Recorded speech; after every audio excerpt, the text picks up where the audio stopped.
이제 설교 말씀 시간에는 연이어서 예수의 힐링 캠프 사도 바울의 어울림으로라는 내용을 좀 더 자세하게 말씀을 나누고자 합니다. 예수의 울림이 무엇이었죠? 성령이 내게 임하사 내게 기름을 부어주시고 무엇을 하기 위해서? 가난한 자에게 복음을 그리고 뭐죠? 가난한 자 다음에 또 뭐가 나오죠? 포로된 자에게 자유를, 그리고 눈먼 자에게 다시 눈을 뜨게 하고, 그리고 억누른 자에게 자유를, 그리고 하나님의 주의 은혜의 해를 전파하려 하심이라. 그 십자가형 기억하세요? 누가 이 이야기를 했다고요?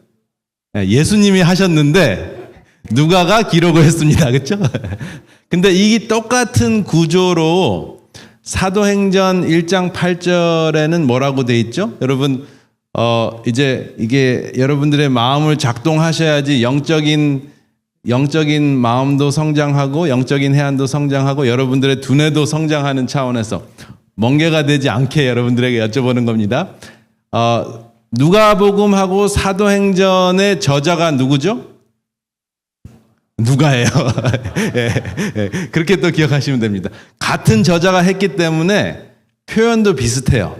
그래서 예수님께서 말씀하시는 것을 이제 우리가 그 십자로로 누가복음 4장 18절로 여러분들 아침 시간에 배우셨고, 그리고 이제 말씀 시간에는 여러분 사도행전 1장 8절에 성령이 너희에게 임하시면 너희가 권능을 얻고, 그 다음에 뭐라고 나오죠? 예루살렘과 온 유대와 사마리아와 땅끝까지 이르러 내 증인이 되리라. 여러분 이 말 너무 잘 아시잖아요. 근데 제가 로즈미드 교회 딱 오니까 벌써 이 사도행전 1장 8절이 실천이 된 것 같아요. 여러분 이 교회 새로 리모델링 하셨을 때 제가 40년 전하고 이렇게 비교하니까 엄청나게 많이 발전이 됐는데 굉장히 말씀도 많고 또 탈도 있으셨을 것 같아요. 이렇게 해놓으신 거 보니까 굉장히 많은 노고가 이렇게 묻어난 것이 느껴져요. 근데 여러분 이것이 사도행전 1장 8절의 말씀을 그대로 순종한 거예요. 여러분 제일 먼저 예수님이 뭐라 그랬어요? 땅끝까지 먼저 가라 그랬어요? 어디부터 시작하라 그랬어요? 예루살렘, 여기가 예루살렘이에요. 예루살렘이 먼저 회복이 되고 예루살렘에게 먼저 전파가 돼야지 그 다음에 어디로 가요? 그 다음에 온 유대와 그리고 사마리아와 그 다음에 땅끝입니다. 그렇죠? 그래서 여러분 일단 이것을 로즈미드 교회에 적용하려면 성령이 내게 임하시면 우리 모두가 권능을 얻고 제일 먼저 로즈미드와 그 다음에 로즈미드 주위에 있는 LA 그 다음에 어디까지 가실 겁니까? 사실은 지역적으로 그렇지만은 점점점 사실은 인터넷이 있기 때문에 온 세상으로 갈 수 있잖아요. 그리고 맨 마지막에 누가 되기 위해서? 증인이 되기 위해서. 예수님이 말씀하셨을 때는 눈이 안 보인 자를 눈이 보이게 하고, 그리고 영적으로 눈이 뜨여지지 않는 사람을 눈을 뜨게 하는, 깨닫게 하는 그러한 은혜의 해를 전파하기 위해서 나를 부르셨다. 나를 메시아로 부르셨다라고 말씀을 하셨는데 사도행전은 우리에게 하신 말씀인데 우리는 메시아로 부르신 것이 아니라 그 메시아에 대한 증인으로 부르셨다 하는 것이 매치가 딱 되죠. 같은 저자가 썼기 때문에 예수님께 내려지는 말씀과 우리에게 내려지는 말씀이 딱 대칭이 돼요. 그런데 증인하면은 우리가 1단계에서는 뭐만 생각이 납니까? 그냥 본 것을 그대로 이야기하는 사람을 증인이라고 합니다. 그게 1단계예요. 나 봤어. 그거 맞아. 나 예수님 봤어. 부활하시는 거 봤어. 승천하시는 거 봤어. 그거는 뭐예요? 그거는 증인입니다. 거기서 끝나는 겁니까? 영어로는 그것을 제가 어렸을 때부터 we're going witnessing 이런 표현이에요. 우리 증인되러 가는 거야. 그래서 증인되는 거는 그냥 예수님에 대해서 얘기하는 것을 증인된다고 생각을 했습니다. 근데 증인의 그 다음 단계의 뜻이 또 무엇이 있냐면 무슨 뜻일까요? 순교자라는 뜻이 들어있어요. 예수님을 말씀을 전하고자 할 때 우리가 순교자가 된다고 하는데 그것이 우리 삶에 적용이 되지 않으면 그냥 말에 불과하거든요. 말에 불과한데 그러면 순교자가 되는 것이 무엇인가 한번 함께 생각해 보겠습니다. 그래서 순교자가 되면서 어떻게 세상과 어울릴 수 있는가? 근데 사실은 우리는 세상과 구별해서 거룩하게 정말 더럽히지 않고 제가 아침에는 좀 설교 시간이 아니라서 배설물이라는 표현을 그 좀 저속한 표현으로 썼는데 사실은 사도 바울도 스카이 발라라고 내가 모든 것을 배설물로 여겼다고 멋있게 성경에는 거룩하게 배설물 이렇게 썼지만은 원래 그 의미는 그런 표현이 아니에요. 그 의미는 같은데 그 표현 방법은 배설물이 아니었고 제가 표현한 그 표현입니다. 모든 것이 다 아무것도 아니다. 예수 그리스도와 예수 그리스도의 죽음과 부활 말고는 다 배설물이다. 그렇게 이야기를 하셨는데 그 이야기를 하시는 분이 어떻게 세상과 어울리라고 했는가 함께 이야기를 나눠보고자 합니다. 여러분 이 말씀은 조금 길지만 제가 그 교회와 함께 일할 때 항상 염두에 두고 있는 말씀이라서 고린도전서 9장 20절에서 23절 말씀을 함께 읽겠습니다. 시작. 유대인들에게는 내가 유대인과 같이 된 것은 유대인을 얻고자 하며 율법 아래에 있는 자들에게는 내가 율법 아래에 있지 아니하나 율법 아래에 있는 자 같이 된 것은 율법 아래에 있는 자들을 얻고자 하며 율법이 없는 자에게는 내가 하나님께는 율법 없는 자가 아니요 도리어 그리스도의 율법 아래 있는 자나 율법 없는 자와 같이 된 것은 율법 없는 자를 얻고자 함이라. 약한 자들에게는 내가 약한 자와 같이 된 것은 약한 자들을 얻고자 하며 여러 사람에게 내가 여러 모양으로 된 것은 아무쪼록 몇몇 사람을 구원코자 함이니 내가 복음을 위하여 모든 것을 행함은 복음에 참여하고자 함이라. 여러분 이 마음으로 사도 바울의 어울림을 함께 나누고자 합니다.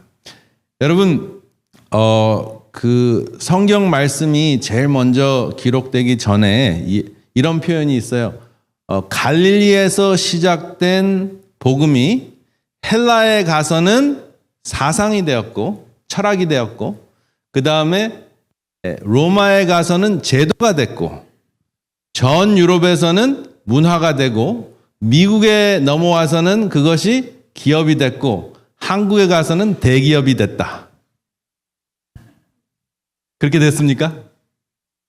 한국에 가서 복음이 대기업이 됐어요. 지금은 브라질에 있는 그 개신교회가 가장 큰 교회가 있지만 그 전에는 그 순복음교회가 세계에서 가장 큰 교회였어요. 물론 그분들이 잘하신 모습도 많아요. 그런데 그 지금 최근 몇십 년 동안 훌륭하신 분도 굉장히 많지만 기독교회가 다른 그 사회에서 옛날에는 사회를 걱정을 했는데 기독교회가 사회를 걱정을 했는데 지금은 사회가 기독교를 걱정하는 시대가 됐어요. 왜요? 기업화가 됐기 때문에.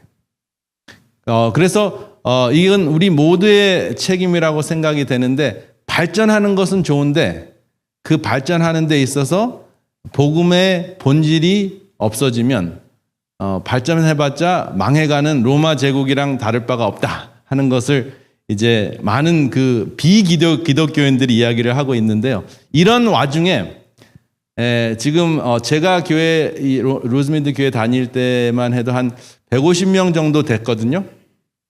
그리고 인터넷에 찾아보면 로즈미드 교회는 어떤 교회냐 이렇게 찾으면 154명이 있다고 써 있어요. 근데 154명은 안 되는 것 같아요. 여기 보니까 지금. 근데 어떤 제가 합창하는 모습과 여러분들의 모습을 보니까 오히려 정예 부대만 남은 것 같아서 더 흐뭇합니다. 그래서 여러분 전혀 걱정하시지 말고요. 예수님은 12명으로 시작을 하시고요. 12명 중에서도 3명이 핵심 멤버였고요. 그 다음에 예수님 십자가 달려 돌아가실 때는 다 도망갔어요. 그래서 아무도 없었습니다.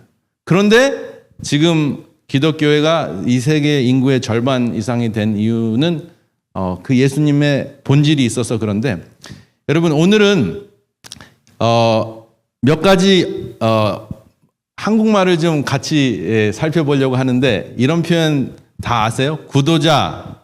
우리가 제일 좋아하는, 교회에서 제일 많이 쓰는 단어 중에 하나가 구도자거든요. 근데 저한테 가장 거슬리는 말도 구도자예요. 그 다음에 제일 여러분 드라마를 보거나 영화 볼 때 제일 여러분 찾는 사람이 누구예요? 주인공. 그 다음에 뭐 어디 보면 건달, 다반사, 반찬, 야단법석, 이판사판, 장로, 나락, 보살피다, 이런 말 다 아시는 말이죠?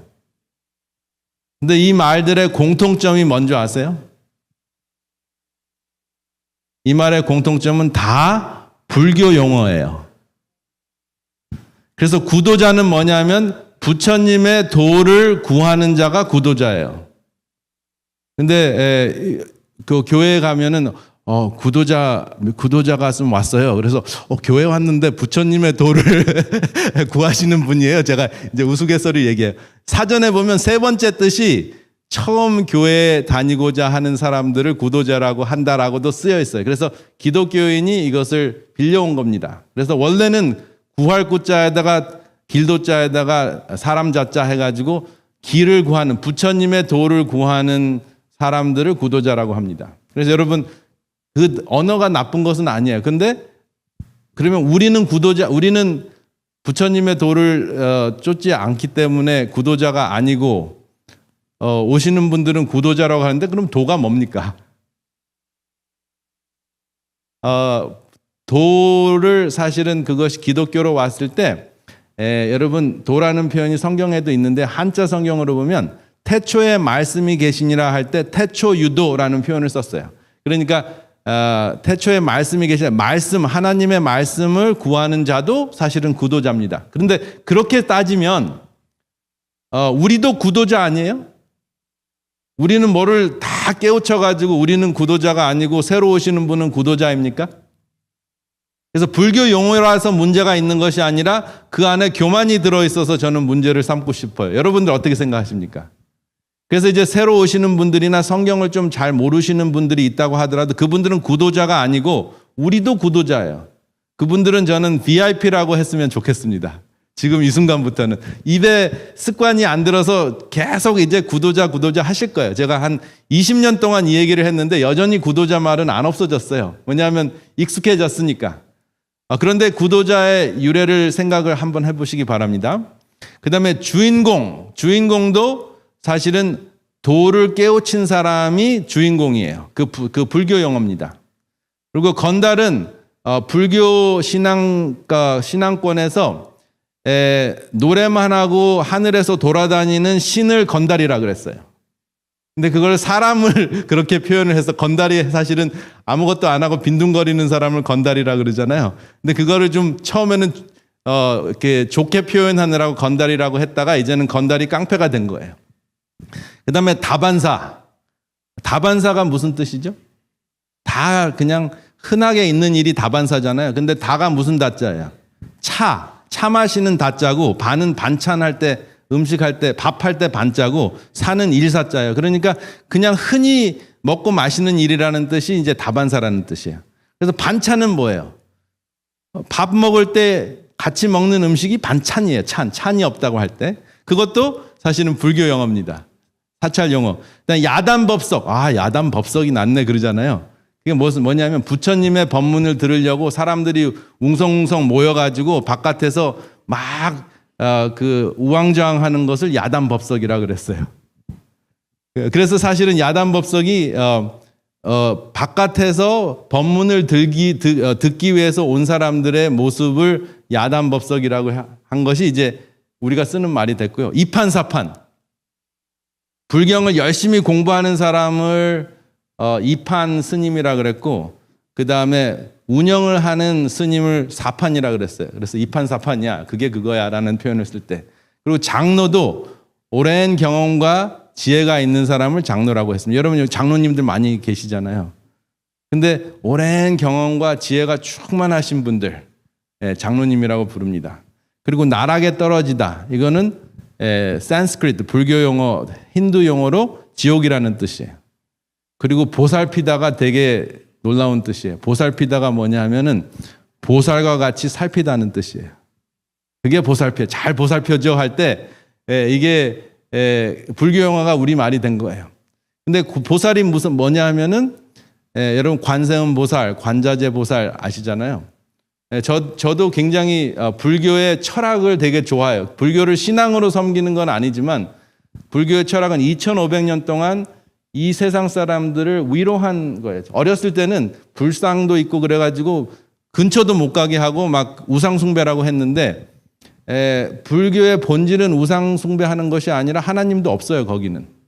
없지만은 마음 공부하는 데 있어서는 배울 점이 있기 때문에 지금 한국에 지금 굉장히 인기가 있고 지금 하버드의 가장 훌륭한 마음 공부는 불자들이 가르치고 있어요.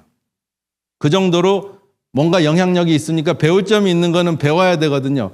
그렇지만은 뭐 불교인이 된다는 것이 아니라 배울 점을 보자는 거죠. 근데 이 보살이라는 뜻이 뭐냐면 도를 깨우쳐 가지고 열반에 들어갈 수 있는데 들어가는 것을 거부하고 중생들을 위해서 남아있는 사람들을 보살이라 그래요. 그러니까 그것이 뭐랑 거의 비슷해요. 예수님이 승천하셨는데 누구를 보내주신다 그랬어요? 성령 보혜사를 보내주신다. 보혜사예요. 근데 불교에 가면은 보살님 하잖아요. 다 보혜사라는 거예요. 두루두루 돌보라고. 그러니까 이런 용어들이 있는데 여러분 어떻게 생각하세요? 거부 반응이 있으십니까? 아니면 이제 불교가 이게 불교 용어구나 하는 거 이해가 되십니까? 이해가 되시죠?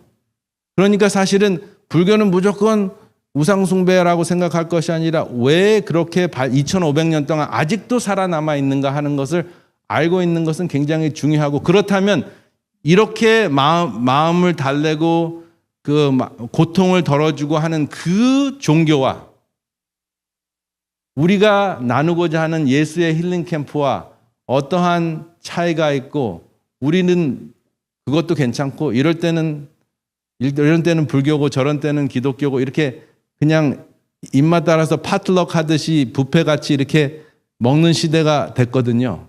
그 시대에 우리의 위치는 무엇인가? 이런 것들이 굉장히 중요해요. 그래서 이것을 언어의 토착화라고 하는데, 그 언어가 그 인도에서 중국으로 넘어갔다가 그 다음에 이제 여러분 손오공 만화 영화 보셨죠? 그 뭐 영화도 보고 만화책도 보셨죠? 어렸을 때. 그 손오공 이야기가 삼장법사 이야기예요.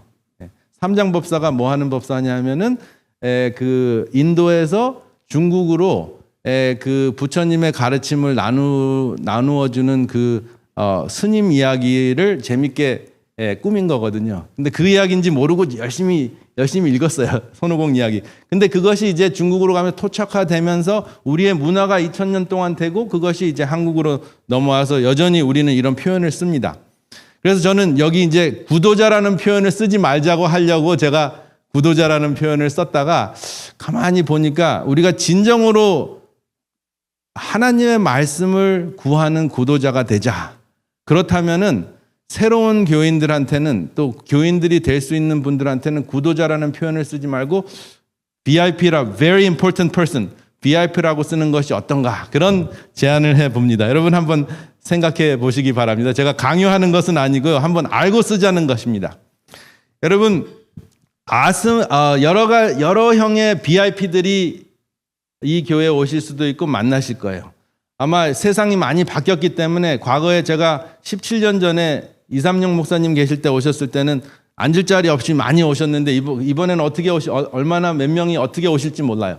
그렇지만 단 한 분 정도만 오신다고 하더라도 교인을 만들려고 하기보다는 예수 그리스도의 정신을 나누는 그러한 마음으로 제가 여러 유형의 VIP들을 여러분들과 함께 나누려고 합니다. 첫 번째 유형이 누구냐 하면은 아기사슴 밤비형 VIP들이 있어요. 여러분 과거에는 구도자라고 표현했습니다. VIP. 여러분 아기사슴 밤비형 VIP가 혹시 어떤 분일지 생각해 보신 적 있나요?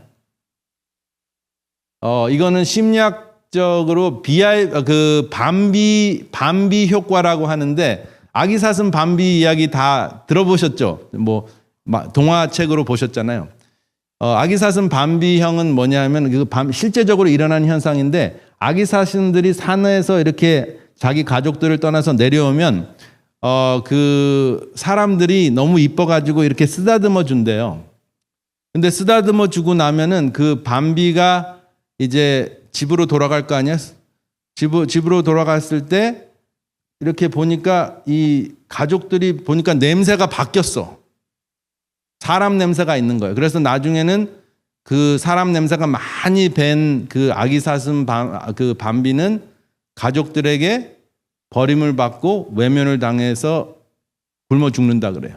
그래서 이것을 아기사슴 밤비 효과라 그래요. 그래서 심리학에서 어떤 한 문화에서 다른 문화로 바뀌었을 때 잘못 그 다른 문화로 들어갔을 때 이 아기로 그 가족을 떠난 이 사슴은 죽을 가능성이 높다 하는 겁니다.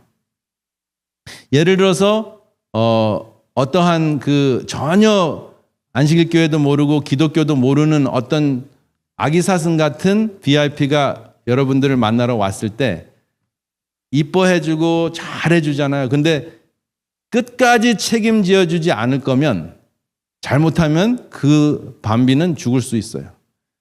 여기서도 적응을 못하고 집에 가서도 적응을 못합니다.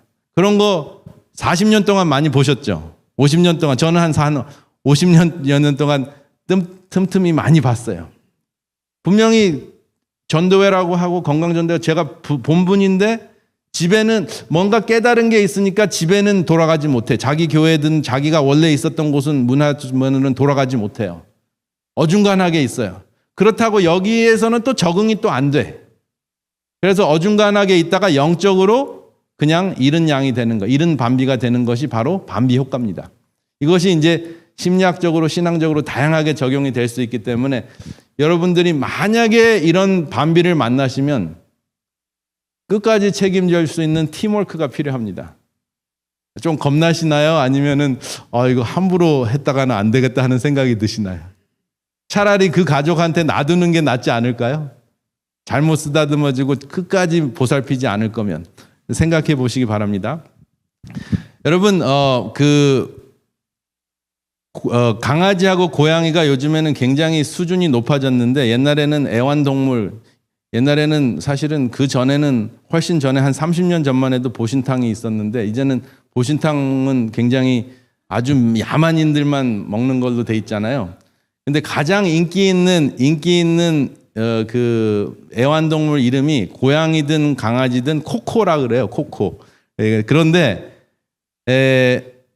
이름이 없을 때는 개나 고양이가 이름이 없을 때는 고양이는 별로 그렇게 잡아먹지 않지만은 개는 그렇게 전 세계적으로 많이 잡아먹었더라고요. 한국 사람들뿐만 아니라. 근데 이 개나 고양이에게 이름을 붙이고 나면 어떻게 됩니까? 그러면 보신탕에서 가족이 돼요. 그래서 이 이름이라는 게 굉장히 중요합니다. 그래서 처음 오시는 분들에게 어떤 이름을 붙이는가, VIP로 부를 것인가, 어떤 이름으로 부를 것인가가 굉장히 중요한데 제가 성경과 비교해서 제가 교과 공부 때 하려고 했던 내용을 함께 하려고 하는데요. 혹시 에누마 엘릿이라는 그 고전을 혹시 접해 보신 적 있으신가요? 이것이 뭐냐면 중동 지역에 그러니까 바벨론 이전에 수메리아라는 나라가 있었어요. 그리고 그 바벨론 그냥 지금의 이라크죠. 이라크하고 그 동네에 에누마 엘릿이라는 창조 신화가 있었어요. 우리는 창세기가 있듯이 그 동네에서는 창조 신화가 에누마 엘릿이라는 창조 신화가 있었는데 그 신화에 의하면 사람이 어떻게 만들어졌냐, 지구가 어떻게 창조됐냐 하면은 그 티아마트라는 여신이 있었고요. 말두기라는 남신이 있었는데 둘이 싸웠어요. 둘이 싸워가지고 굉장히 잔인해요. 말두기라는 남신이 티아마트라는 여신을 둘로 나눠가지고 윗몸으로는 하늘을 만들고 아랫몸으로는 땅을 만들었다고 신화로 전해 내려와요. 우리는 당군 신화가 있잖아요. 당군 신화가 뭐죠? 호랑이하고 그 다음에 곰이 이제 마늘 먹기 대행진을 했는데 곰은 끝까지 참고 먹어가지고 곰이 이겼다고. 호랑이는 참을성 없이 도망갔다. 그래서 곰 이야기가 나오는데 그게 사실은 부족들의 이야기라 그래요. 호랑이를 섬기는 부족이 있었고 곰을 섬기는 부족이 있었는데 곰을 섬기는 부족이 더 셌기 때문에 그렇게 신화를 썼다. 그러니까 우리는 신화로 여기지 그걸 진실로 여기지 않습니다. 그런 거와 마찬가지로 이 수메리아 지역의 바벨론 그 지역의 그 창조가 굉장히 무시무시하게 폭력적이에요. 그리고 그 서로 싸우던 장군의 피로 인간을 만들었다. 그래서 그 중동 지역의 신화에는 굉장히 잔인하고 폭력적인 창조 신화가 있어요. 근데 그 창조 신화에 비교해서 창세기 1장 성경에 나오는 창조 이야기는 하나님께서 잔인한 모습을 전혀 드러내시지 않고 하나님께서 질서 있는 창조를 하는 모습이 보여요. 창세기 1장 1절은 태초 하나님이 천지를 창조하셨느니라. 그 다음에 1장 2절은 땅이 혼돈하고 공허하며 흑암의 기품이 있고 하나님의 신이 손에 운행하시니라 이렇게 나오잖아요. 근데 거기 보면은 혼돈이라는 표현이 있는데 그 혼돈은 아무런 기능을 하지 못하는 땅이란 뜻이거든요. 그런데 반면에 이 엘루마 엘리시 혼돈은 여신의 티아맛이라는 여신의 뜻이 혼돈이라는 뜻이에요. 그래서 혼돈을 말두기라는 남신이 죽이고 그 다음에 새로운 폭력의 질서를 세웠다 하는 것이 바벨론 지역의 신화였어요. 반대로 모세를 통해서 쓰신 그 신화는 우리가 신화라고 이야기하면 이제 목사님들은 걱정을 해요. 가짜로 생각하지. 근데 신에 대한 이야기니까 그 비교되는 이야기, 같은 시대에 전해진 이야기를 이제 성경으로 기록한 거거든요. 근데 그 성경 이야기를 보면은 하나님께서 하나하나 질서정연하게 만들어 주셨어요. 그리고 난 다음에 나중에 예수님께서 그 오병이어 5,000명을 먹이는 그 기적에 이르기까지 역사가 쭉 있는데 제일 먼저 사람을 만드시고 동물들을 만드시고 한 다음에 아담에게 시킨 일이 있어요. 그 시킨 일이 뭐죠? 이름을 지어지게 했어요. 왜 이름을 짓게 했을까요? 제가 지금 말씀드린 내용. 보신탕을 가족으로 삼으라고. 근데 이것을 모르고 그냥 이거 건강에 나빠, 건강에 좋아, 이거는 먹어도 돼, 먹어도 안 돼라는 차원의 건강 기별을 듣는 사람, 쇠고기는 괜찮아, 돼지고기는 부정해, 쇠고기는 그래 정해.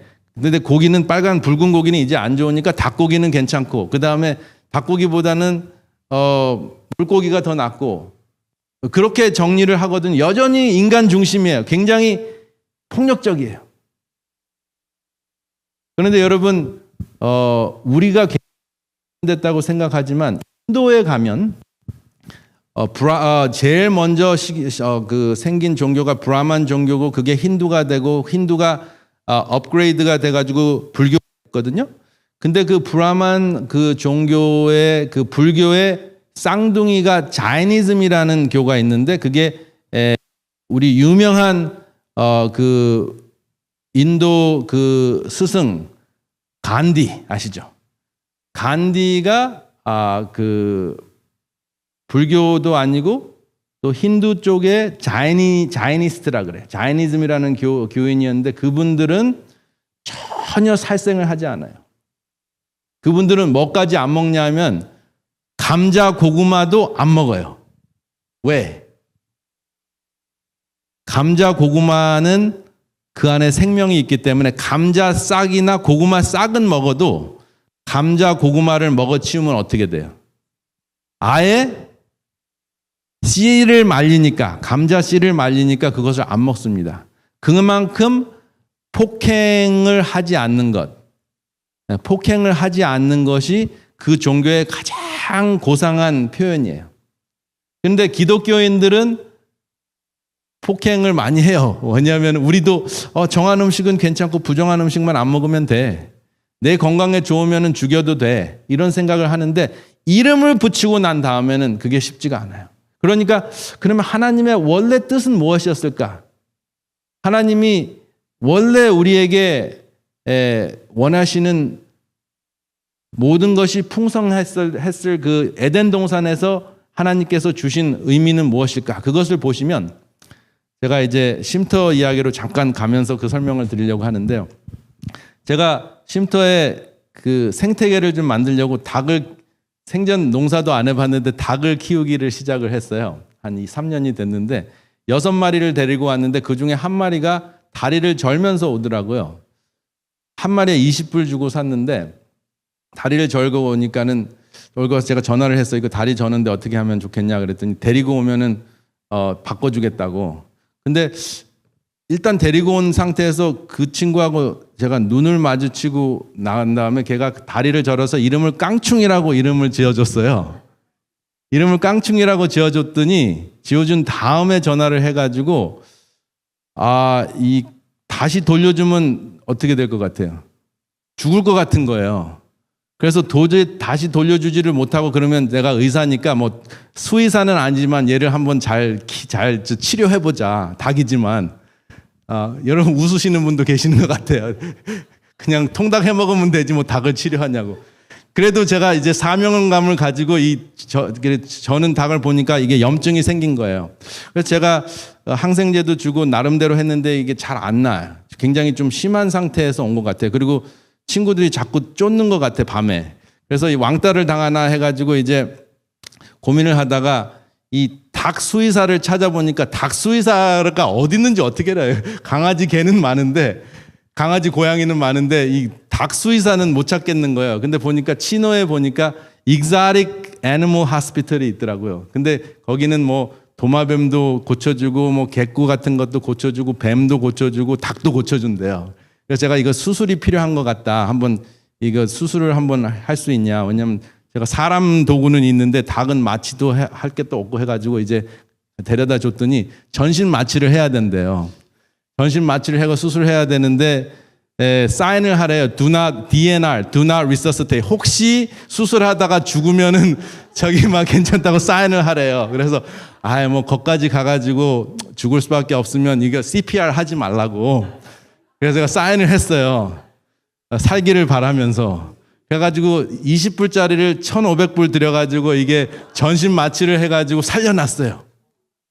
그래가지고 뜯어보니까 여기에 막 고름이 쌓인 거를 파는 거예요. 그래가지고 고름 다 제껴놓고 다 걷어내고 꼬매고 해가지고 제가 하루에 3번씩 항생제를 이렇게 안아가지고 입 벌려가지고 주사기로 이렇게 먹였어요. 그러니까 아침에 출근하기 전에 빨리 가서 먹이고 점심 때 점심 안 먹고 빨리 가가지고 5분밖에 안 걸리니까 빨리 가서 먹이고 저녁 때 먹이고 해가지고 살려놓은 거예요. 그 깡충이를. 근데 더 이상 이제 깡충깡충 하다가 덜 깡충거리면서 이제 잘 걸어 다니더라고요.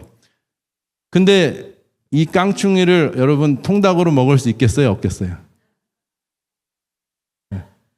이름을 붙여주면 함부로 먹을 수가 없어요.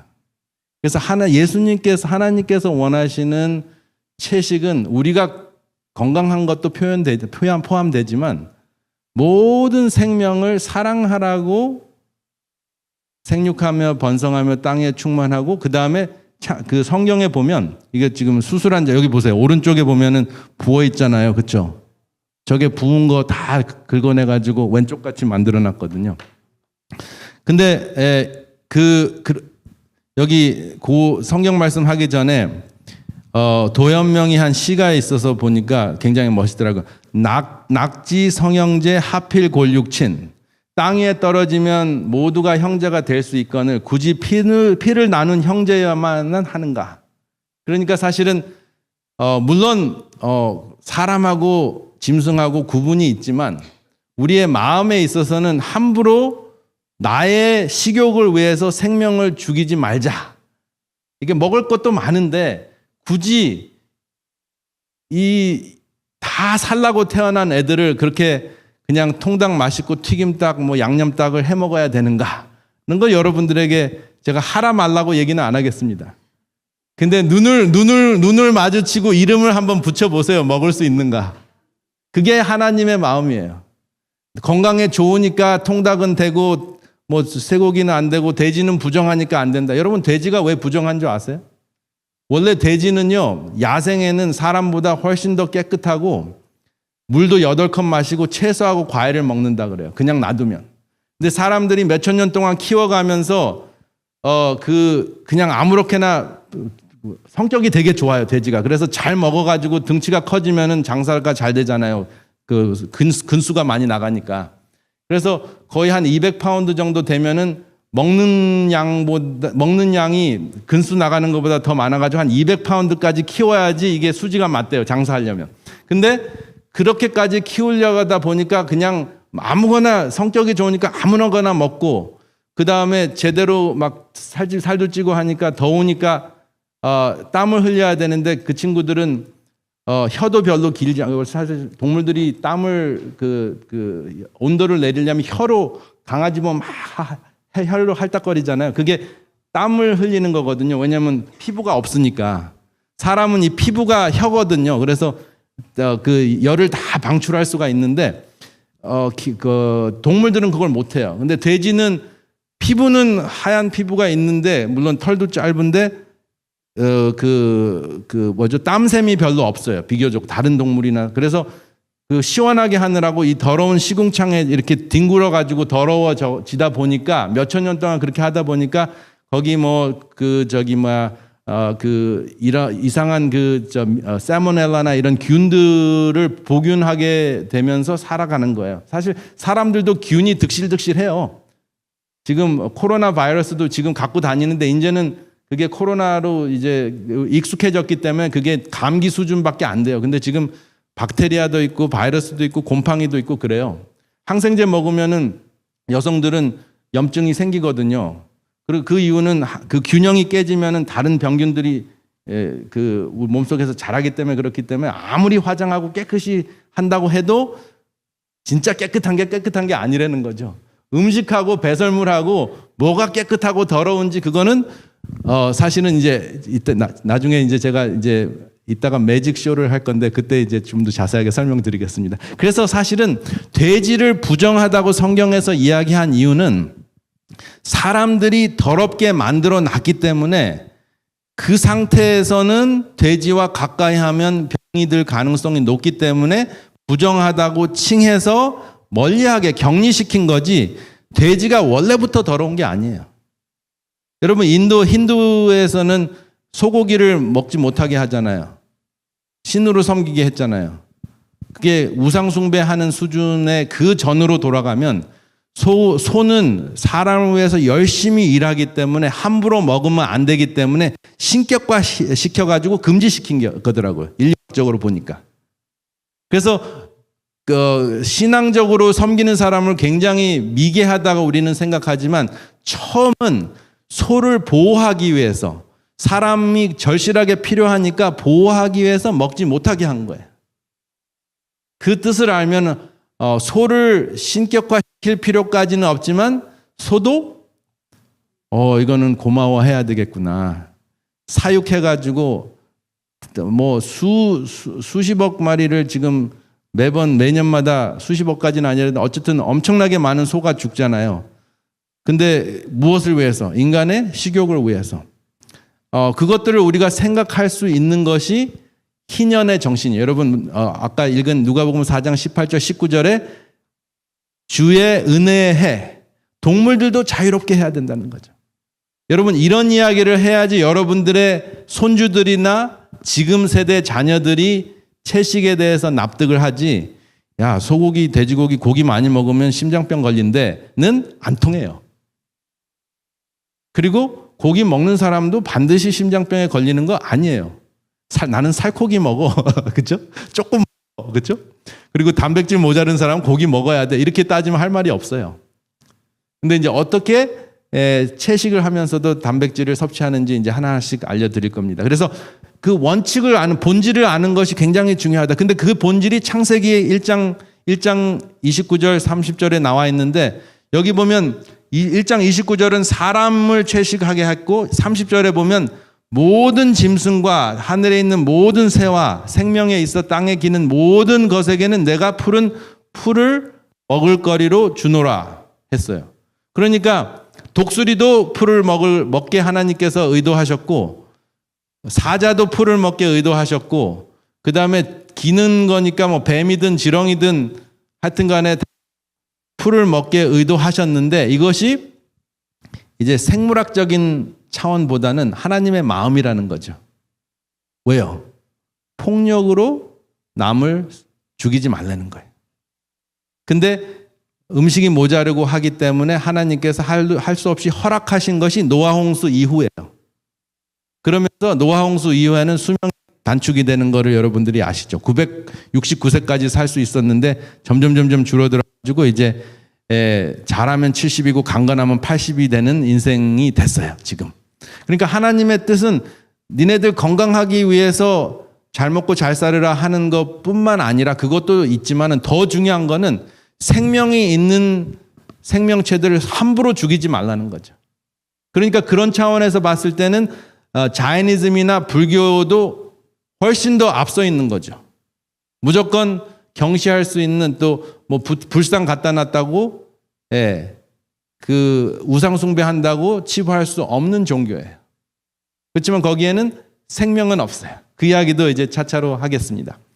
여러분, 이은상 시인 혹시 들어보셨죠? 가고파.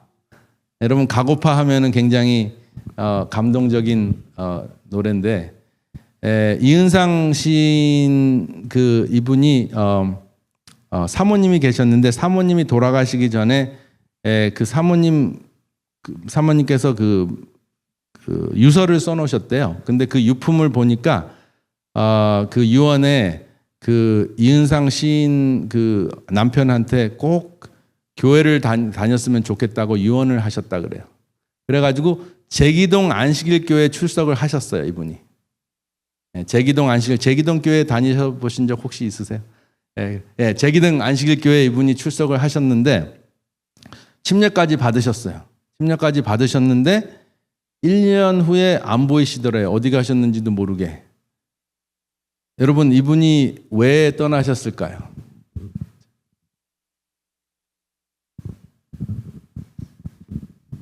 이분을 이제 두 번째 VIP, 첫 번째 VIP는 반비형 VIP고, 두 번째 VIP는 교인들 만들려고 하는 게 중요한 게 아니라 왜 하나님을 믿는 공동체에서 떠나셨을까 하는 질문을 드리는 거예요. 두 번째 VIP 유형은 뭐냐면 꽂아 놓은 보리자루 유형이에요. 교회 왔는데 처음에는 가고파 쓰신 시인이라고 막 하다가 침례 받고 딱 나니까 어떻게 해요?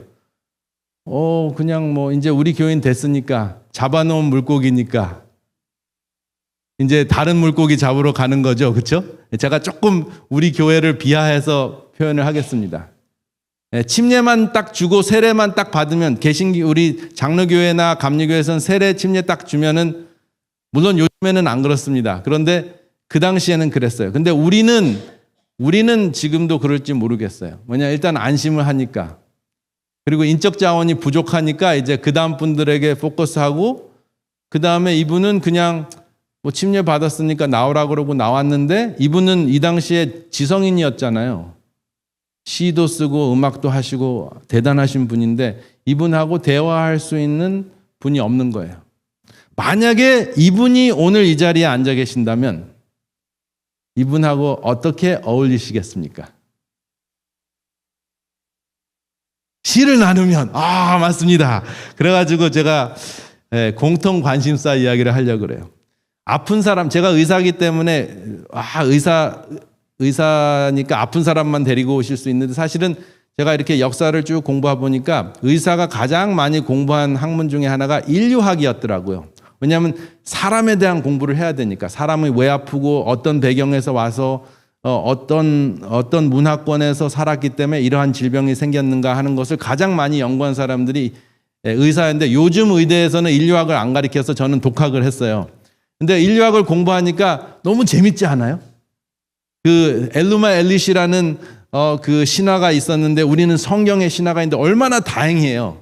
엘루마 엘리시 신화를 믿은 사람들은 자기 자녀들을 제사 지냈어요. 그리고 그 엄마들은 막 고통스럽게 울면서 뭔가 잘못되고 뭐 가뭄이 일어나고 홍수가 났을 때 뭔가 신이 노했다고 말뚝신이 노했기 때문에 우리가 제사를 지내서 말뚝신을 달래야 된다, 분노를 달래야 된다고 해가지고 자녀들을 제사 지냈어요. 근데 그 제사 지내니까 그 엄마들이 통곡을 하니까 통곡하지 않게 하는 소리가 듣기 싫으니까 막 나팔을 불면서 제사하는 장면이 나와요. 근데 성경은 최소한도 그렇지는 않거든요. 근데 성경도 사실은 사람을 제사 지내는 것을 이삭에서부터 아브라함의 첫 아들부터 금하셨잖아요. 우리는 그냥 이삭은 예수님을 표시한다. 이삭은 그거밖에 생각을 안 하는데 말뚝신에 대한 바벨론 지역의 그 종교를 공부하면 하나님께서 하나님을 달래기 위해서 분노를 달래기 위해서 사람을 잡는 것을 막으셨구나. 얼마나 좋은 하나님을 우리가 믿는가 하는 것을 알 수가 있어요. 이삭을 바치려고까지 했어요. 왜냐하면 아브라함은 그 동네에서 왔기 때문에 갈대아 우르는 사람을 죽여서 인신 제사를 지내는 동네였거든요. 근데 아니다. 내가 준비했다. 그러면서 순양을 준비했다는 것을 시작으로 해가지고 양 잡는 성소제다가 생겼는데 양 잡는 것도 예수님이 원하시는 건 아니었어요. 그래서 결국은 십자가에서 모든 생명을 죽이는 것을 정지시키는 것이 십자가 사건입니다. 그래서 그 십자가 사건과 채식과 그렇게 관계가 돼 있는 거예요. 채식은 내 몸 하나 건강하기 위해서 채식을 하는 것이 아니라 생명을 가진 모든 생명체를 사랑으로 다스리라. 코코를 보신탕으로 먹지 말고 가족으로 삼으라는 거죠. 근데 동물도 짐승도 그렇게 가족으로 삼을 수 있는 그런 마음이 있다면 같은 사람은 얼마나 따뜻한 가정으로 우리가 보듬어야 되겠습니까? 그것이 예수님께서 원하시는 힐링 캠프입니다. 여러분, 여우와 두루미 이야기 재밌는 거 있죠? 손님을 초청했어요. 근데 손님을 초청했는데 처음에는 여우가 초청을 했나 봐요. 두루미를 초청을 했는데 잘 아시는 이야기죠. 접시에다가 밥을 놔주니까 하나도 못 먹잖아요. 여러분도 손님 초대해가지고 10월 달에 어떤 접시를 내놓을지 한번 생각해 보세요. 토요일 날 교회 나와야 돼요. 그거 접시에 넓적한 접시예요. 평생 주일날 예배드리고 주일을 안식일로 알고 있는 분들이고 또 주일이 안식일로 됐다는 비슷한 명확한 성경 말씀은 없지만은 연금을 거뒀다는 이야기가 있어요. 그렇기 때문에 아마 사도 바울도 그 사도 시대에 그렇게 바뀌지 않았나 하고 암시하는 내용은 있지만은 성경에 절대적인 거는 하나도 없습니다. 그렇지만 역사를 봤을 때 유대인들이 너무 율법주의적이었기 때문에 그것이 진저리가 나가지고 유대인을 피해가지고 토요일날 제7일날 예배드리지 않고 일요일날 예배드리던 기독교인들도 있었고 제7일 안식일을 지키던 기독교인들도 있었고 그래서 다양한 기독교인이 있었습니다. 근데 AD 321년에 칸스탄틴이라는 로마 황제가 그러니까 지금 갈릴리에서 시작한 복음이 헬라에 가서는 그리스에 가서는 철학이 됐고 로마에 가서는 제도가 됐잖아요. 그러니까는 칸스탄틴이 딱 엄마가 믿는 예수님께 기도해가지고 전쟁에 이겼거든요. 칸스탄틴이. 그랬더니 모든 사람을 예수를 믿게 하고 그다음에 여기 보니까 태양신 믿는 사람 많아요. 그러니까 정치인으로 봤을 때는 그냥 하나로 딱 통일하면 좋잖아요. 그러니까는 칸스탄틴 입장에서는 토요일이 됐든 7일이 됐든 이 첫째가 됐든 상관이 없는 거죠. 그냥 통일만 하면 되니까.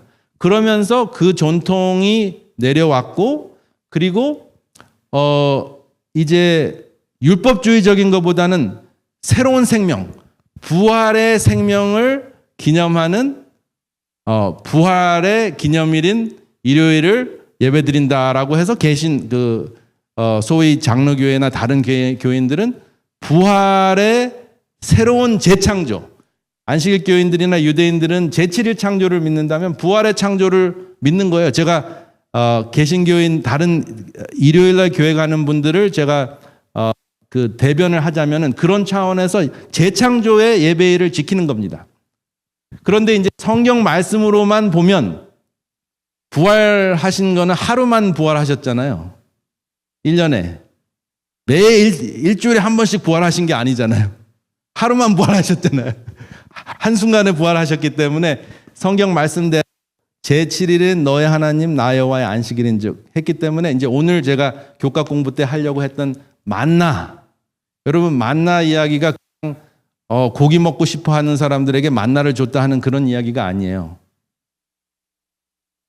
여러분 만나가 하루에 이렇게 내렸는데 하루에 먹을 양만큼만 나왔죠. 그래서 욕심 부려가지고 이틀 먹을 3일 먹은 거 잔뜩 먹으면 어떻게 됐어요? 썩어버렸어요. 근데 금요일 날 여섯째 날은 2배를 걷어도 썩지가 않았어요. 그것은 무엇이냐면 너와 나와의 언약은 제7일에 결혼 반지로 쓰겠다. 그러니까 제7이라는 것은 내가 일방적으로 결혼 반지를 줬으니까 너와 나랑 결혼했다는 그 사인을, 그 증표를 물건으로 하지 않고 시간으로 하겠다. 왜냐하면 시간은 아무도 훔칠 수가 없으니까. 저 반지는 훔쳐갈 수 있지만 시간은 가져갈 수가 없으니까 그렇게 하겠다라고 가르친 것이 만나의 기적입니다. 그리고 또 만나에서 또 예수님의 정신이 있는데 만약에 만나를 저장해가지고 힘세고 막 장정들, 막 가족들이 많은 사람들이 잔뜩 쌓아놓으면 어떤 현상이 일어날까요? 썩지 않게 해놨다면, 하나님께서 썩지 않게 했다면 어떤 현상이 일어날까요?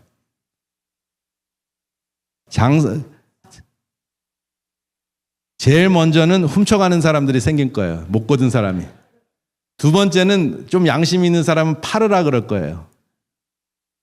그렇게 되게 되면 나중에 만나가 많은 사람과 잉여라고 그러는 게 경제학적인 것을 제가 얘기하려고 하면 경제학에서는 잉여가 남는 재산이 생기면 뭐가 생겨요? 격차가 생기고 신분이 나눠져요. 그래서 농사를 지었을 때 텃밭에서 지어서 자기 텃밭에서 해먹으면은 다 동등한데 비슷한데 막 한 사람은 그 논이 100마지기 뭐 그렇게 표현하잖아요. 100마지기 뭐 1000마지기가 있으면 그 다음에는 어떻게 해야 돼요? 일꾼을 사잖아요. 그러면 일꾼은 어떻게 돼요?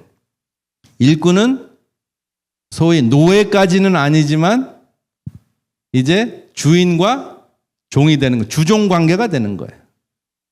그것이 지금 1년 동안 내려온 거거든요. 그리고 조선시대에서는 양반들이 첩들을 많이 두었는데 그것이 양반들이 그냥 여자들을 좋아해서 뿐만 아니라 그것만이 전부가 아니라 양반이 아닌 다른 예를 들어서 평민이나 중인이나 아니면은 종인 여성들에게 아이를 낳았다면, 예를 들어 홍길동 같이 아이를 낳았다면 그 아이들은 뭐가 되냐면 인적 자원이 되는 거예요. 종이 되는 거예요. 법적으로. 그러니까 종을 많이 낳으면은 뭐가 많은 거예요? 재산이 많아지는 겁니다. 그래서 조선시대가 좋은 부분도 있지만 나쁜 부분은 무엇이냐면 주종을 만들어가지고 종을 잔뜩 많이 두었어요. 근데 그것이 조선시대는 최근에 뭐 한 200~300년 전까지도 100년 전까지, 한 150년, 200년까지 전까지도 있었던 일인데 예수님 당시에는 모든 지역이 다 그렇게 살았어요. 그러니까 희년에는 풀어주라는 거죠. 그것을 없앨 수는 없으니까. 그래서 그런 역사를 알게 되면 예수님이 왜 그런 이야기가 나왔는가? 그것이 나오거든요. 그래서 사실은 지금 우리 뭐 정치 이야기를 하려고는 하는 건 아니지만은 공화당은 돈을 벌려고 하고 민주당은 나누려고 하잖아요. 근데 뜻은 좋은데 모든 사람을 공통으로 하게 되면, 예를 들어서 사회주의로 가게 되면 아무도 일 안 하려고 그래요. 뭐 일 안 해도 돈 주니까. 레이건 대통령의 아주 유명한 조크가 있어요. 어떤 꼬맹이가 왔는데 그 꼬맹이의 부모는 민주당이에요. 그 레이건은 공화당이었잖아요. 와가지고 아이들 그 꼬맹이 보고, 야, 너 커서 뭐 될래? 그랬더니 난 대통령이 될 거예요. 그래서 왜 대통령이 될래? 그랬더니 내가 커서 불쌍한 사람들 다 배고프지 않게 도와주려고 한다고. 그랬더니 민주당인 엄마 아빠가 너무 흐뭇한 거예요. 그런데 그 대통령 되기 전에도 너 할 수 있는데? 그러면서 우리 그 백악관에 와가지고 네가 하루 종일 청소하고 빨래하고 이렇게 하면은 내가 그 당시에 뭐 1980년대였으니까 뭐 100불을 줄게, 뭐 대충 그랬어요. 그 당시에 100불이면 햄버거가 99전이었거든요. 그럼 햄버거 100개를 살 수 있으니까 그걸로 불쌍한 사람들 네가 이제 일해서 그 돈 내가 줄 테니까 그거 나눠주면 어때? 그랬더니 가만히 생각하더래, 얘가, 꼬맹이가 심각하게. 내가 이래가지고 저 사람을 먹인다? 그러니까 억울한 거예요. 그래가지고 그 대답하는 게 뭐냐면 엄마 아빠를 이렇게 쳐다봐. 엄마 아빠는 흐뭇해가지고 이렇게 대통령한테, 레이건한테 그렇게 하지 말고 내가 그 사람들 보고 일하라 그러면 어때요? 그랬대요. 그랬더니 레이건이 뭐라고 그런지 알아요? Welcome to the Republican Party. 그게 리퍼블리칸이다. 공짜로 얻으려고 하면 안 된다. 그거 우리 열심히 일하는 사람들은 그거 억울하잖아요. 우리가 피땀 흘려서 이런 거 텍스로 띄어가지고 도와주는 거. 근데 일할 수 있는 사람도 있지만 일 못하는 사람도 있잖아요. 아픈 사람도 있고 병든 사람도 있고 힘든 사람도 있고. 근데 예수님은 물론 당은 아니시지만 어떨까요? 민주당일까요? 공화당일까요? 어떻게 보면 불쌍한 사람 도와주니까 민주당인데, 예수님 마태복음 25장에 보면은 탈란트에 비유해서 일 열심히 안 했다고 악한 종이라 그래가지고 내쫓았잖아요. 탈란트 하나를 숨겨놓고 묻어뒀다고. 그러니까 예수님은 민주당도 아니고 공화당도 아니에요. 그냥 생명당이에요, 생명당. 싸우지 않고 잘 살아봐라. 근데 인간은 이게 한계가 있으니까 할 수가 없는 거예요. 근데 이런 차원의 이야기를 아마 이은상 시인한테 얘기했으면 재밌어서 남아 계셨을 거예요. 근데 9시 반까지 예배 드리러 와야 됩니다. 왠지도 모르는데 하여튼 간에 오래요. 그리고 뭐 2300자 막 그때도 막 외우라 그랬을 거예요. 근데 뭐 그렇긴 한데 예수님 정신하고 무슨 관계가 있는가를 알려줬어야 됐어요. 그래서 2300주야 좋아요. 그런데 거기에 담겨 있는 예수님의 마음을 우리가 같이 전하자는 거죠. 그것이 이제 여호와 두루미인데, 포장이, 이게 그릇이 굉장히 중요해요.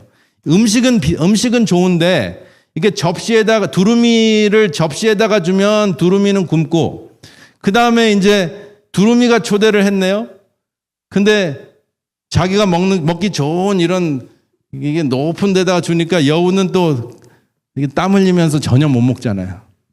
그래서 우리가 혹시 하나님의 일을 한다고 그러면서 여우와 두루미 같이 그러한 어울림, 전도라고 표현을 하는데 사실은 그러한 어울림을 갖고 있지는 않는가. 그러니까 구하다는 보릿자루가 됐다가 나중에는 흔적도 없이 없어지는 거예요. 그렇다면은 아까 말씀하신 대로 제가 나누고 싶은 제가 제일 좋아하는 시 중에 하나가 김춘수 선생님의 꽃인데요. 내가 그 이름을 불러주기 전에는 다만 몸짓에 불과했는데, 이름을 불러주고 나니까 그가 나에게 다가와서 눈짓이 되었다. 그러니까 몸짓과 눈짓. 그러니까는 눈을 마주쳐면 이름을 부르면서 눈을 마주치면 그 다음에는 뭐가 되는 거예요? 가족이 되는 거예요. 여기 보면은 여기 뭐라고 모두 다 로즈미드의 표어가 뭐죠? 모두 다 함께 열심히 신나게. 그게 안 되는 거예요. 여러분 오병이어 하면은 예수님이 와 하나님이기 때문에 막 5천 명을 먹였다고 생각하시잖아요. 보리떡 5덩이와 물고기 2마리로. 그게 핵심이 아니고 5천 명이 핵심이에요. 5천 명이라는 것이 무엇이냐면 5천 명이라는 뜻은 거기 장정만 5천 명이었으니까 뭐예요? 몇만 명이에요. 그러니까 그 당시에 몇만 명이 예수님이 설교하는데 모이셨다면은 다라는 거예요. 여러분 어렸을 때 여러분들이나 저가 어렸을 때 여러분들 옛날 한국을 기억해서 그 시골에 가시면 여러분 주로 이제 외숙모들이나 그 작은 엄마나 이런 분들은 어디서 식사를 하시는 거 기억나세요? 옛날 시절. 저만 그런지 모르겠는데 할아버지 할머니 그다음에 남자들하고 겸상을 하나요? 아니면은 부뚜막에서 드시나요? 저는 부뚜막에 드시는 거 많이 봤어요. 네. 왜 그랬죠? 그게 당연한 줄 알고 그랬어요. 근데 예수님께서 5천 명을 먹이셨을 때는 죄인이나 여자나 남자나 악인이나 착한 사람들이나 뭐 스승, 선생 같은 뭐 랍비나 이런 사람들이 다 와서 들었는데 모두가 겸상을 한 겁니다. 그래서 여러분 VIP들이 오시면 밤비가 오든지 꼬다운 보리자루 같은 분들이 오시면 겸상을 하셔야 돼요. 겸상을 한다는 것은 같이 음식을 나누는 건데요. 사실 같이 음식을 나누면 공기도 같이 마시죠. 여러분 지금 이 공기에 70%가 여러분들 지금 양복을 입고 이렇게 차려입고 오셨기 때문에 그렇지 반바지 입고 만약에 오셨다면 이 공기의 80%가 여러분들의 피부 껍질이에요. 평균. 그러면 한 자리에서 하루 종일 같이 보내잖아요. 그러면 여러분들의 피부 먼지를 서로 숨쉬는 거예요. 그리고 사실은 지금 피부는 아니지만 여러분들 개개인이 저를 포함해서 허파에서 나오는 모든 공기를 같이 지금 나눠가지고 섞어서 마시는 거예요. 근데 물론 병이 걸릴 때도 있지만 하나님께서는 같이 공기도 겸상을 하고 물도 겸상을 하고 음식도 겸상으로 만들어 놓으셨어요. 그래서 오병이어의 기적은 단순히 5천 명을 먹여서 와 대단하다가 아니라 모든 사람과 구원의 겸상을 함께 하시고자 하는 예수님의 마음이 있습니다. 그래서 예수님께서 창세기서부터 지금까지 하신 것은 우리를 폭력적으로 만들어 놓지 않으시고 함께 혼인잔치에 참여하고자 하는 그러한 마음으로 우리를 초대해 주신다. 그 마음으로 여러분들이 건강 강의를 들으시고 말씀을 들으시면 막 성경 말씀이 막 튀어나와요. 입체적으로 느껴져요. 그래서 저는 이 시간 날 때마다 저는 김춘수 그 시인의 그 시를 읽으면서 그냥 길게 하면은 너무 오래 걸리니까 이름을 불러주니까 몸짓이 눈짓이 되었구나. 그래서 눈을 마주치고 나면 함부로 할 수 없는 대상이 되는구나. 그래서 사실은 물고기를 잡아도 이렇게 눈을 마주친 물고기는 못 먹어요. 한번 낚시해봐요.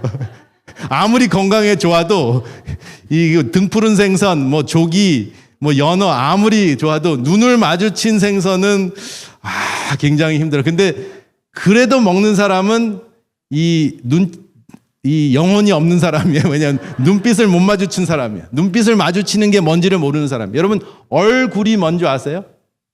이 face.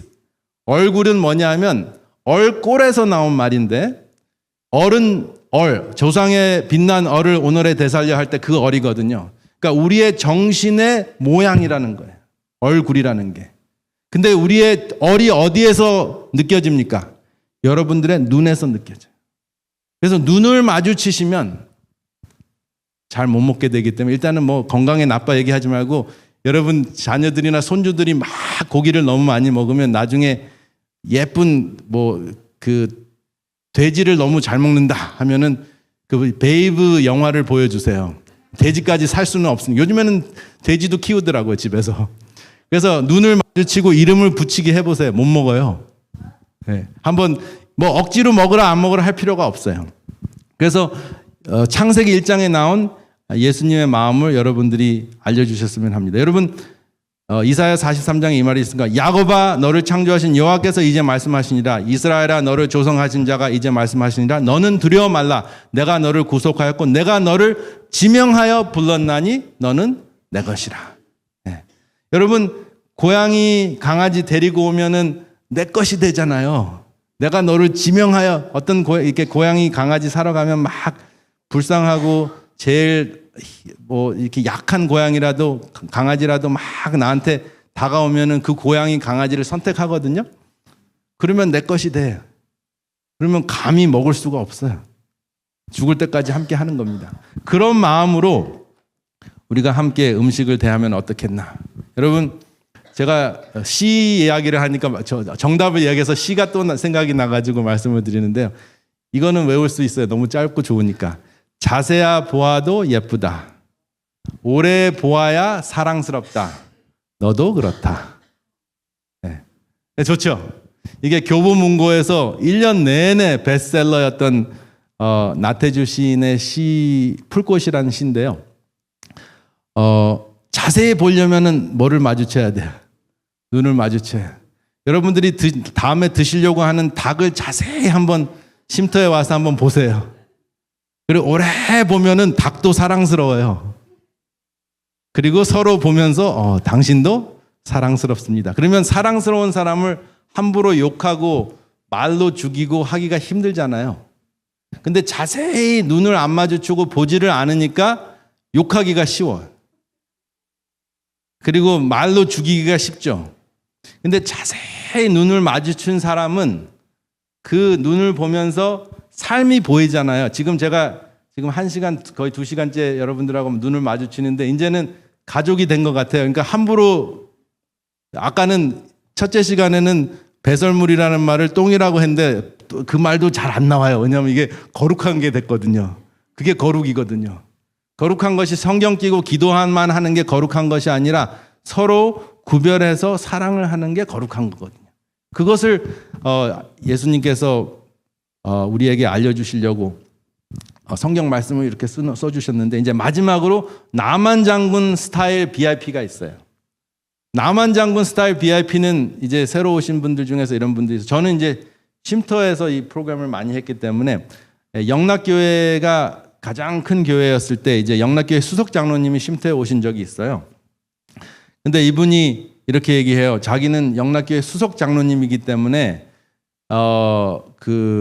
토요일 날 오는 게 참 좋대요. 우리는 토요일 날 프로그램을 하거든요. 왜냐하면 이제 저희 그 프로그램 하는 그 장소 이름이 쉼터예요. 왜냐하면 안식일이 있고 그다음에 쉼이 안식일이잖아요. 그래서 쉼을 주는 공간이다 해가지고 쉼터라고 표현을 하는데 뭐 여성들이 도망오는 그런 쉼터 말고 그 한국에는 그런 쉼터가 많더라고요. 근데 뭐 그렇게 올 수도 있겠지만 어쨌든 쉼터가 사실은 다른 말로 하면 안식일터인데요. 안식터인데 안식일 날 오는 게 너무 행복하대요. 왜냐하면 안식일 날 잔뜩 배워가지고 토요일 날 잔뜩 배워가지고 그 주일 날 가가지고 자기가 80명을 가르치는데 80명한테 이 배운 거를 가르치고 싶대요. 그래서 자료를 달라 그래서 제가 자료를 드리고 해가지고 제가 가지도 않아도 영락교회 수석 장로님이 제가 이제 소개하는 내용들을 가르치러 가시는 거예요. 가만히 보니까 굉장히 효과적이에요. 비즈니스 차원에서도 그렇죠? 차 타고 가지 않아도 되고 그 다음에 뭐 힘들게 뭐 이렇게 하지 않아도 되고 가서 본질을 가르치시니까. 그리고 사실은 우리가 뭐 2000년 동안 뭐 몇백 년 동안 주일날 교회 다니신 분들을 억지로 토요일 날이 성서적인 안식이라도 잡아놔야 되나 하는 것은 이제 목사님들은 잡아놓고 싶으시겠죠. 그렇지만 저는 평신도니까 그런 구애는 없어요. 근데 이 모든 지구가 하나님의 나라라고 생각했을 때 교회 건물 안에 오는 것과 오지 않는 것과 무엇이 더 중요할까? 하나님의 본질을 순종하는 것이 더 중요하지 않는가? 그런데 너무나 이 로즈미드라는 공동체가 좋아서 로즈미드 교회에 오고 또 로즈미드 멤버가 되고 싶다 그러면 웰컴이에요.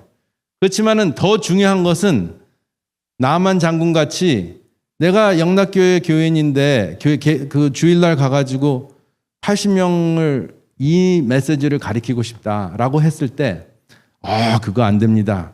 토요일 날 오셔가지고 여기 앉아 계십니다. 그럼 꼬다난 보릿자루가 되거든요. 그리고 그 다음부터는 영락교회에서는 단절이에요.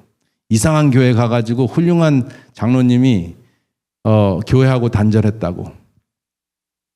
여러분 어떻게 하시는 게 좋으시겠습니까? 그래서 이 나만 장군 이야기가 성경에 왜 있나 봤더니 오늘을 위해서 있더라고요. 그게 3,500년 전에 있었던 일인데 지금도 유효하거든요. 나만 장군이 진짜 자존심, 사실은 나만 장군의 몸종 때문에 이스라엘로 온 거 아니에요. 근데 그 몸종은 이스라엘 소녀였어요. 그 당시에는 뭐 예쁘게 소녀라고 했지만 어쩌면은 첩이었을지도 몰라요.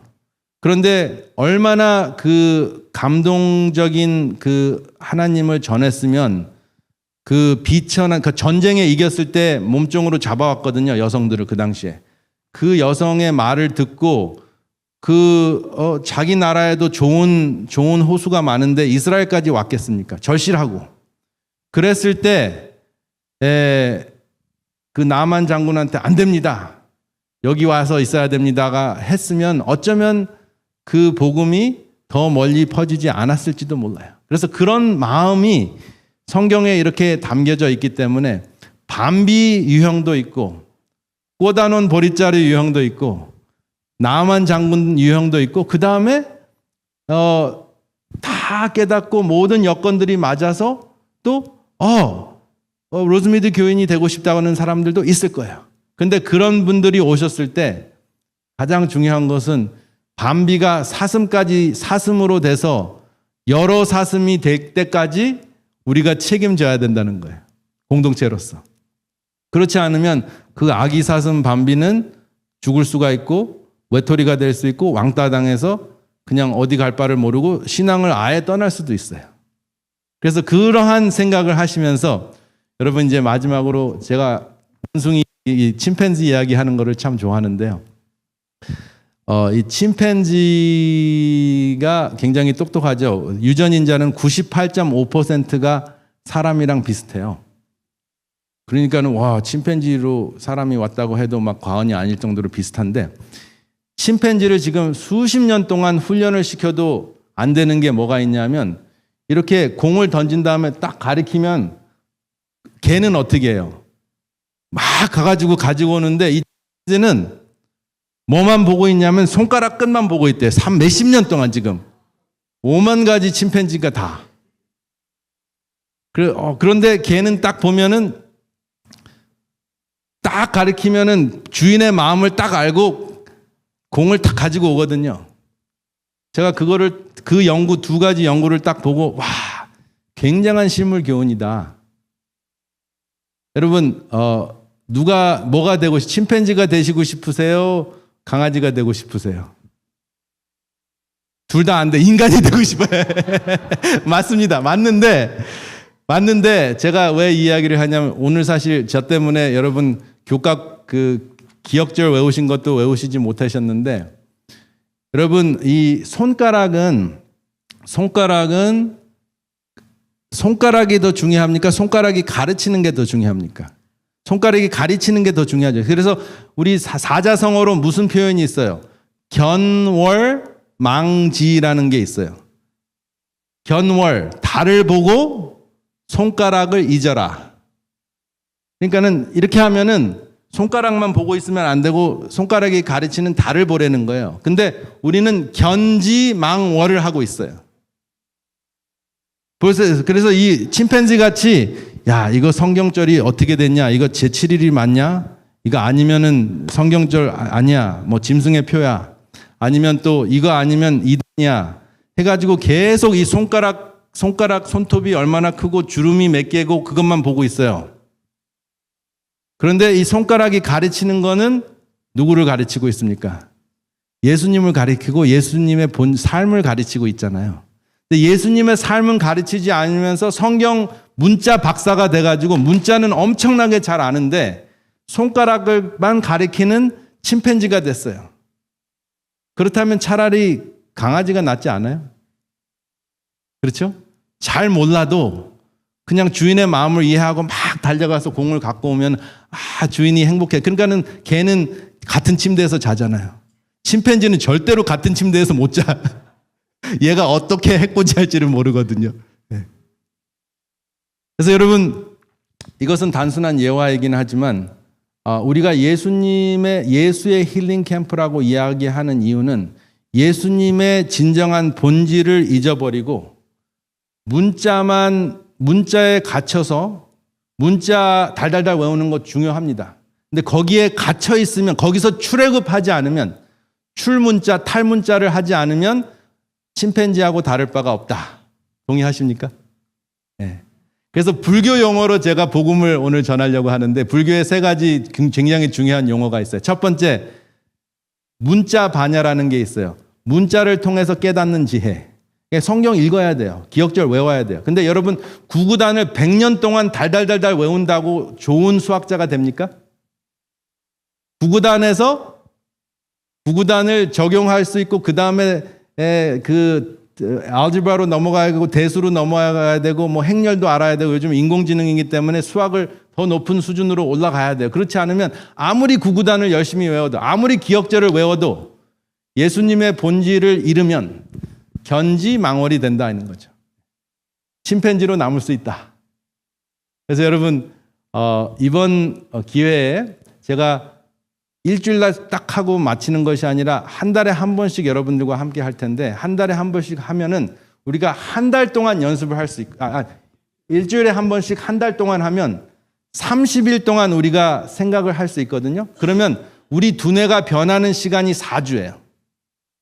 변하는 시간이 4주기 때문에 4주 동안 그렇게 하기 위해서 이렇게 좀 뜸을 오래 들이고 있습니다. 그래서 그것을 좀 이해해 주시고 용서하시고, 우리가 정말 우리 로즈미드 교회가 사도행전 1장 8절에 부응하는 예루살렘과 유대와 사마리아와 땅끝까지 갈 수 있는 증인이 되시기를 이 시간에 간절히 바랍니다. 감사합니다.